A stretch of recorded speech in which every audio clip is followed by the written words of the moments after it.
பல நூறு ஆண்டுகளாக உலகின் சிறந்த அறிவாளிகளை உருவாக்கும் இந்த ஆக்ஸ்போர்ட் பல்கலைக்கழக அரங்கத்தில் பேசுவதை நான் பெருமையாக கருதுகிறேன். இப்போது உலகாகிற உணர்வோடு உங்கள் முன்னால் நான் நின்று கொண்டிருக்கிறேன். இங்கே நான் தமிழ்நாட்டினுடைய முதலமைச்சர், தெற்காசியா அரசியலை புரட்டி போட்ட இயக்கமான திமுக கழகத்துடைய தலைவர் என்ற தகுதியோட மட்டுமல்ல, பெரியாருடைய பேரன் என்கிற அந்த கம்பீரத்தோடு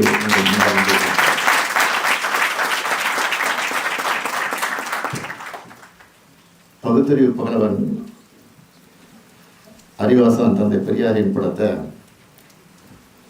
ஆக்ஸ்போர்டு பல்கலைக்கழகத்தில் திறந்து வைக்கிறத என்னுடைய வாழ்நாள் பெருமையாக நான் கருதி கொண்டிருக்கிறேன்.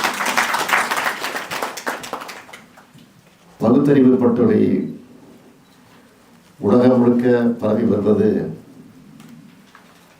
என்பதன் அடையாளம்தான் இந்த படத்திறப்பு நிகழ்ச்சி.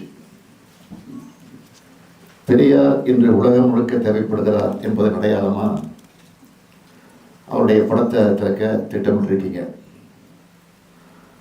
ஆக்ஸ்போர்டு பல்கலைக்கழகம் அறிவோட அடையாளம் மட்டுமல்ல, உரிமையின் அடையாளம். இது மனித உரிமையினுடைய அடையாளம், உலக அடையாளம்.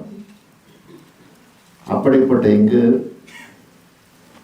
பெரியாரோட படம் திறக்கப்படுவது என்பது உள்ளபடிய பெருமைக்குரிய ஒன்றாகும்.